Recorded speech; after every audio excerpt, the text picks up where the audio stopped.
Listen, can you hear it? The wind that carries 1,000 forgotten names. Every October, as twilight bleeds into the bones of autumn, the ritual begins again.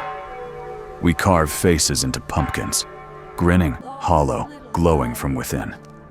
We dress as ghosts, as monsters, as things we no longer believe in, yet still fear.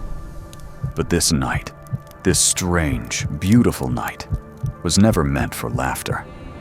Long before the candy and the costumes, it was a night of remembrance, when the veil between worlds grew thin enough to hear the breath of the dead in the cold air. The ancients did not celebrate darkness to mock it. They lit fires to survive it. Because they knew, the night does not hide truth, it reveals it.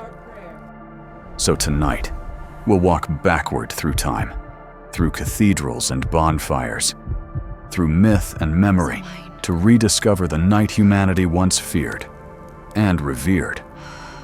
Because before Halloween became a party, it was a prayer. And every flame we light is an echo of something that refuses to die. The question is, what were we really trying to keep away?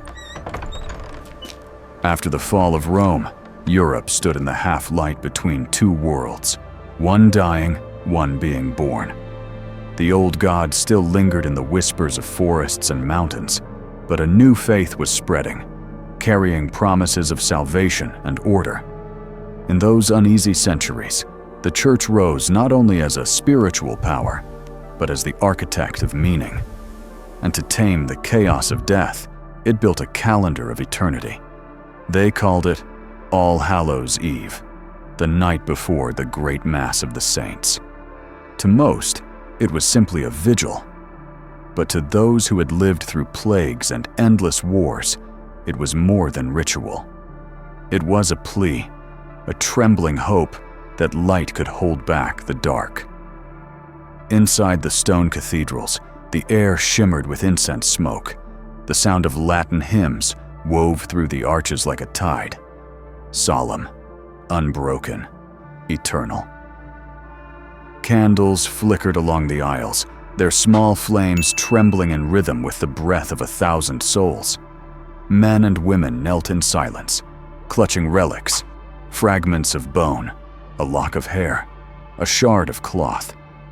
To them, these were not macabre trophies of death, but proof that holiness once had skin. Faith, in its rawest form, is never abstract. It's physical. It breathes, it bleeds, it breaks. And yet, even in those moments of devotion, the world outside the cathedral walls still belonged to older gods. Beyond the reach of church bells, the wind carried the songs of forgotten tribes. Farmers still left bread on their doorsteps for wandering souls.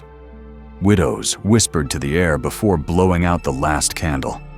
The clergy preached salvation, but the people, they understood something the church could not erase, that faith and fear often share the same light.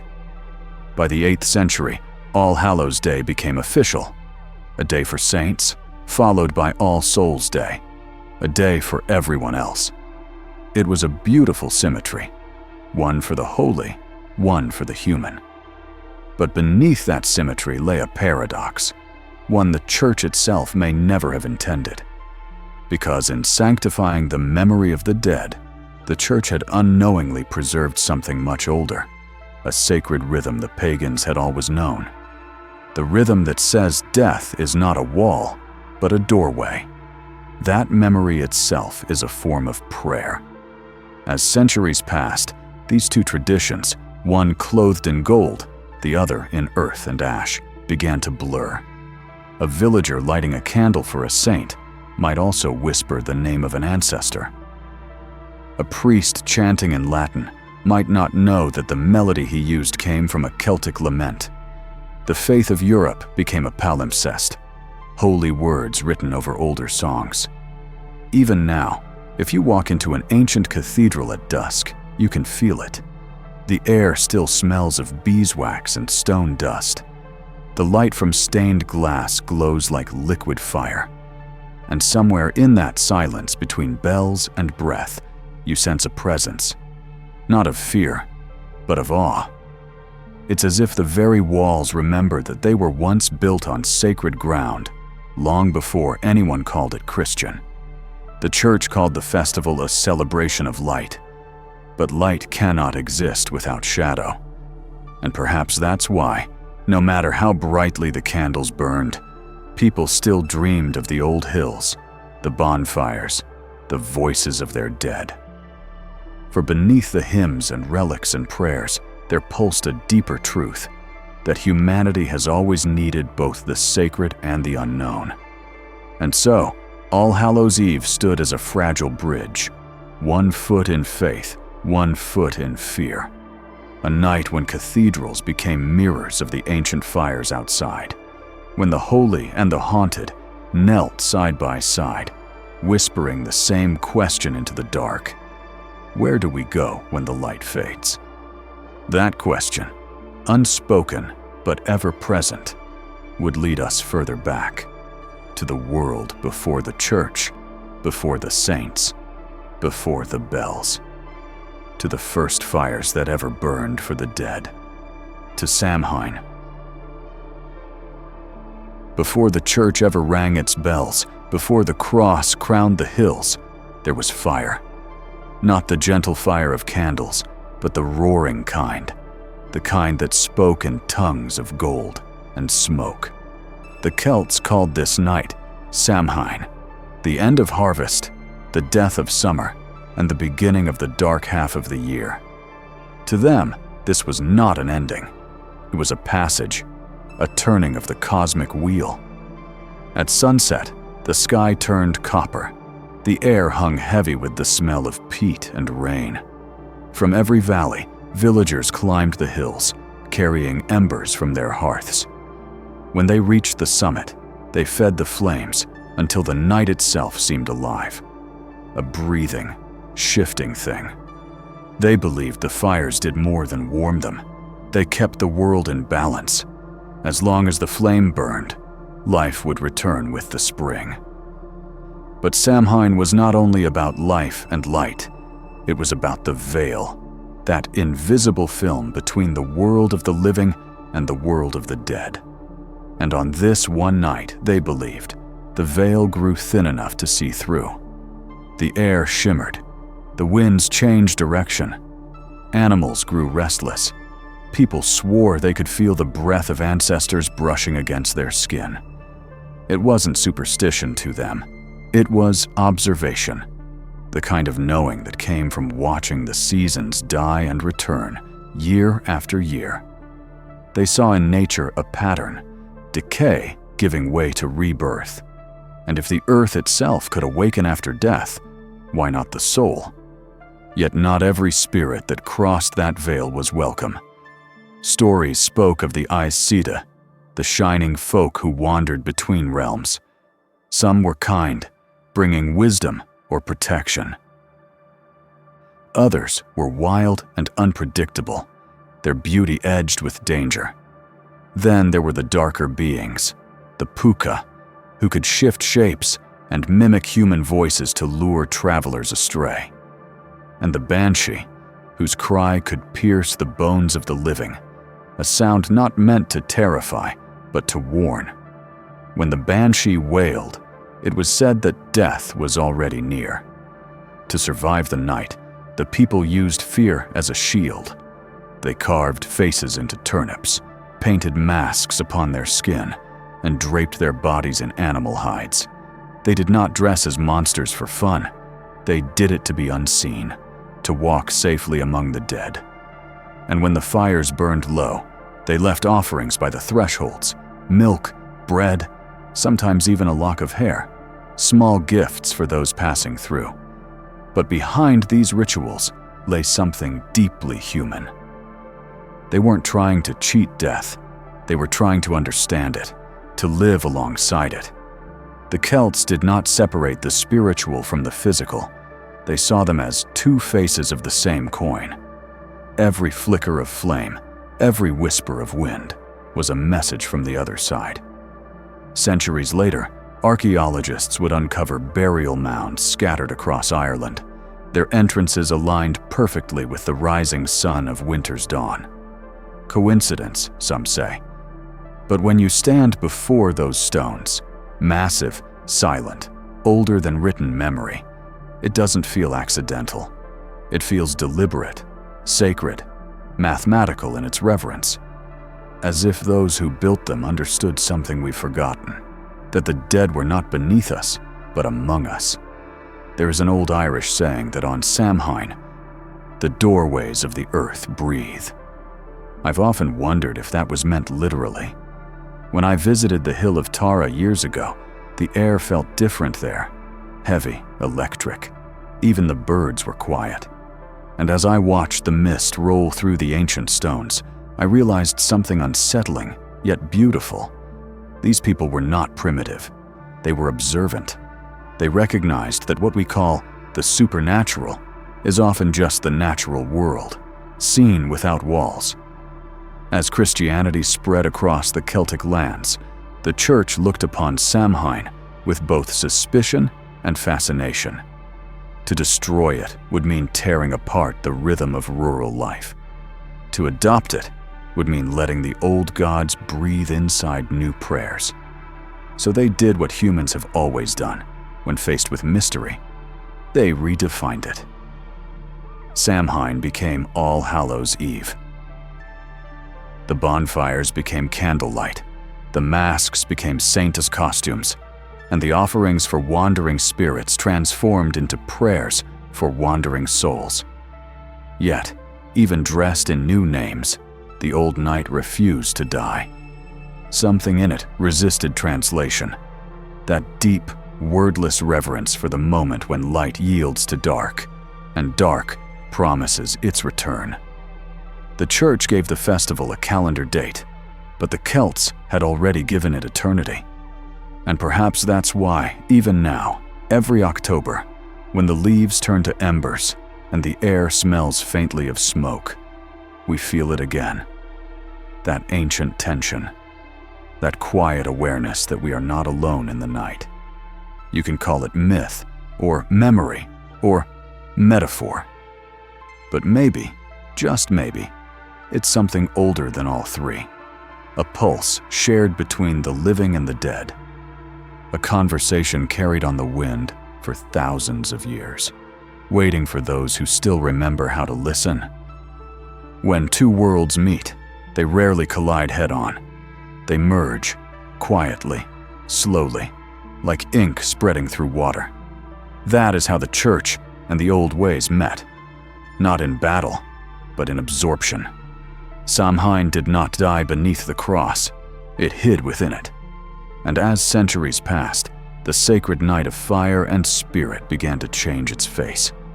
To the Church, the old festival became an opportunity, a way to weave the chaos of the past into the order of salvation. And to the people, it was simply a new language for the same fear, the same hope. So, the rituals endured, only now they were draped in Latin, wrapped in candlelight, baptized in holy water. In the villages of Ireland and Britain, the fires still burned, smaller now, contained within hearths instead of hills. Families gathered in the soft glow of home, praying for ancestors and saints alike. Somewhere between faith and superstition, the old and the new found a strange harmony. Children began to wander door to door, asking for small cakes. Soul cakes, they called them. In exchange, they promised prayers for the dead, a spiritual trade between the living and the departed. It was a simple act, but within it lay centuries of transformation. A ritual once meant to feed wandering spirits had become a Christian offering of mercy. The line between charity and appeasement blurred, but as time wore on, these gestures evolved again. The cakes became sweets, the prayers faded into laughter, and the promise of blessing was replaced by the playful threat of mischief.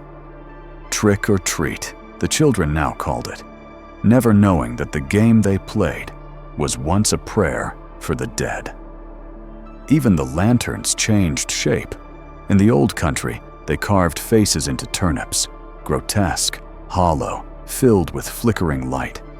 Those faces were meant to frighten the spirits that roamed Samhain's mist. But when the Irish crossed the ocean, they found a fruit the color of fire, the pumpkin. And so, the old tradition was reborn in the New World. The light of the dead became a decoration for the living. It's tempting to call this transformation a dilution, to say the sacred became silly, the mystical became mundane. But perhaps that's too simple. Humanity doesn't forget its myths, it disguises them.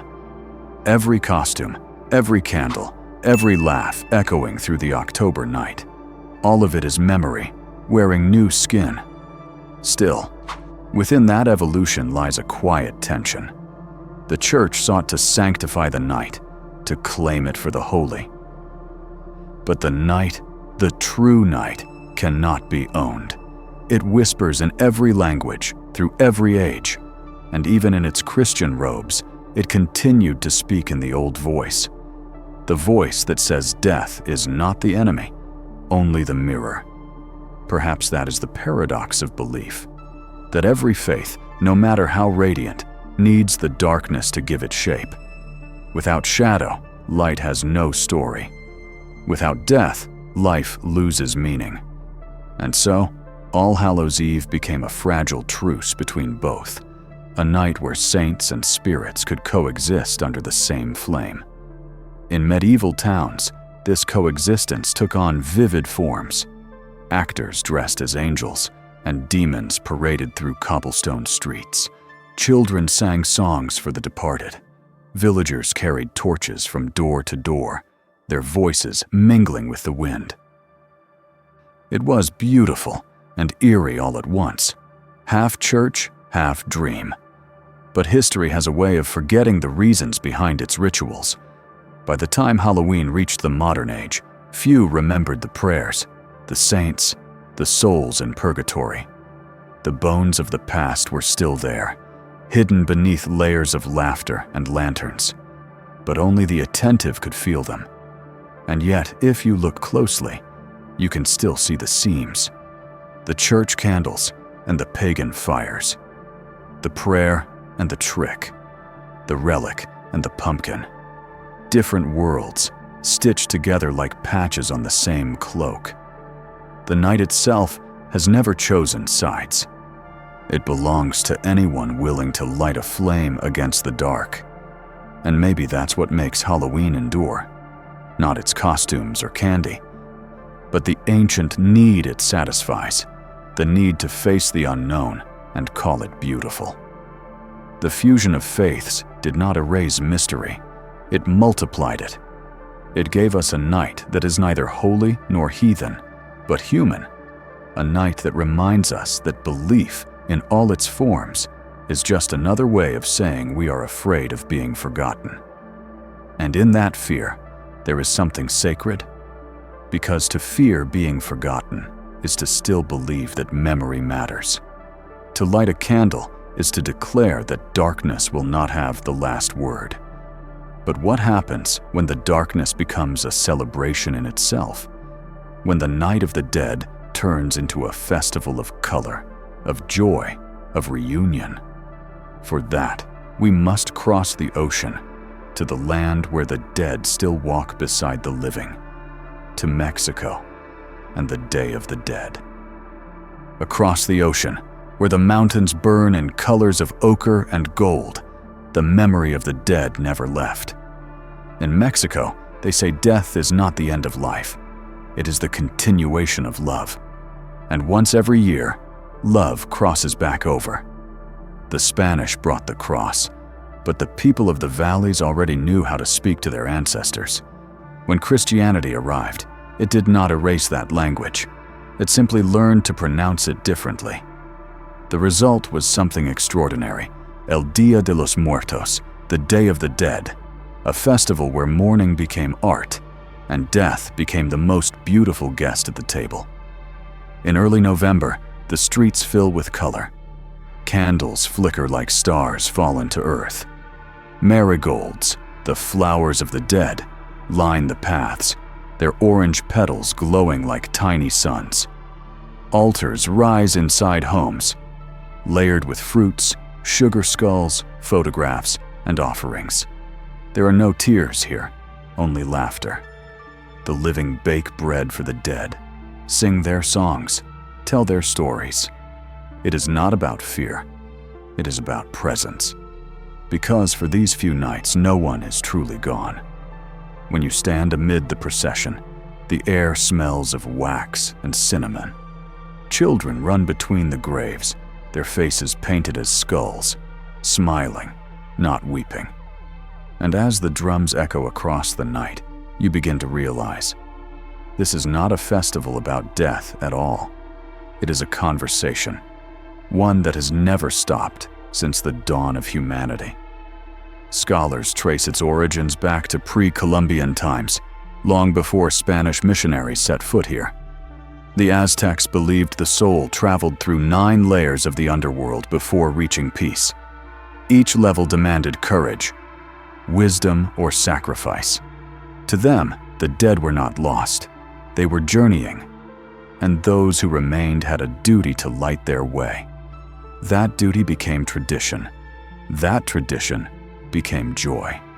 Even now, when night falls over the cemeteries of Oaxaca or Michoacán, you can see families keeping vigil. They bring guitars and food. They pour drinks for their ancestors. Some even sit in silence for hours, as if listening for an answer from beneath the earth. The graves are not places of sorrow. They are meeting grounds, lit by thousands of candles swaying in the wind. Each flame, a heartbeat. Each marigold, a memory reborn. And yet, beneath the beauty, there is tension. Because what happens when the sacred becomes spectacle? When the faces of the dead are printed on t-shirts, sold in markets, turned into decoration? Some say the world has made the Day of the Dead into another Halloween, emptied of meaning, filled with masks. But others argue that meaning never dies. It only changes its disguise. Even the sugar skull, now sweet and playful, still carries the same truth, that death, when faced with love, loses its sting. I once met an old woman in Mexico City who tended an altar every year. She told me, "The dead come only if you remember their names." Then she smiled and pointed to the candles. "If you forget, the flame dies first." That sentence never left me. It reminded me that remembrance is not nostalgia. It's resistance against time, against silence, against oblivion. In the West, we often run from death. We sterilize it, hide it behind curtains and rituals of denial. But here, death is family. It eats with you, drinks with you, laughs with you. It is not a monster at the door, but a shadow that knows your name. And in embracing it, these people discovered something the rest of us forgot, that to live without remembering the dead is to live only half a life. There is a saying among the old priests of Oaxaca, "Those who forget the dead are already ghosts." Maybe that is why this festival feels so alive, because it keeps the dead human and the living humble. In that exchange, something sacred happens. The boundary between life and death doesn't vanish, it becomes transparent. If Samhain was the night the veil thinned, then the Day of the Dead is the moment the veil becomes a mirror. The living look into it and see themselves reflected in eternity. And perhaps this is what all ancient rituals were trying to teach us. That we are not separate from those who came before, that our laughter, our fears, our stories, they echo back through the bones of time. Because in the end, the dead do not ask for much, only that we remember them. And in remembering them, we remember who we are. There is a moment each year, subtle, fleeting, when the air itself seems to remember. The wind grows colder, the nights lengthen, the earth exhales, You can almost feel the breath of something ancient stirring beneath your feet. Not sinister, not benevolent, just eternal. Across continents and centuries, humanity has marked this season as sacred. Whether it was the Celts tending their fires, the monks praying for souls, or the families in Mexico lighting their altars, all were performing the same act, a conversation across time, a declaration that memory is stronger than oblivion. We call it Halloween now, a word that hides 1,000 meanings, a child's laughter, a carved lantern, a borrowed costume. But peel back the layers, and you'll find the same heartbeat that once echoed in every bonfire, every hymn, every whispered prayer for the dead. It is the heartbeat of remembrance. Every candle we light is a defiance against forgetting. Every mask we wear is a question. Who are we beneath the face we show the world? And every story we tell, of ghosts, of saints, of spirits, is a map leading us back to that fragile border between the seen and the unseen. Modern science might tell us that consciousness ends with death, but the human heart refuses to believe that everything we are can be extinguished. Maybe that's not ignorance. Maybe it's instinct. Because something in us recognizes that life by itself is incomplete. Without death, it has no contour. Without mystery, it has no depth. When I walk through an old graveyard in late October, I don't feel fear. I feel continuity, as if the air still hums with all the voices that once spoke here.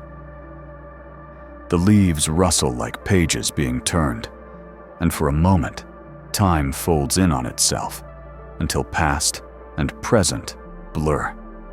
That's when I understand what our ancestors meant when they said, "The veil thins." It isn't a wall between worlds, it's a mirror. And in that mirror, we see both the living and the dead, two reflections of the same light. Perhaps that's the secret Halloween has been whispering to us all along. That life and death were never enemies. They are partners in an endless dance, one fading so the other can return, one falling silent so the other may sing. We are the children of that cycle. Every breath we take is borrowed light from someone who came before us. Every story we tell is a fragment of someone else's dream. And when our time comes to fade into memory, perhaps someone, somewhere, will light a small flame. And in that moment, we will live again. So, this October, when you see the pumpkins glowing, the masks grinning, and the night breathing softly around you, remember, you are not celebrating monsters. You are participating in one of humanity's oldest and most beautiful truths, that remembrance is the bridge between mortality and meaning. Halloween was never about fear.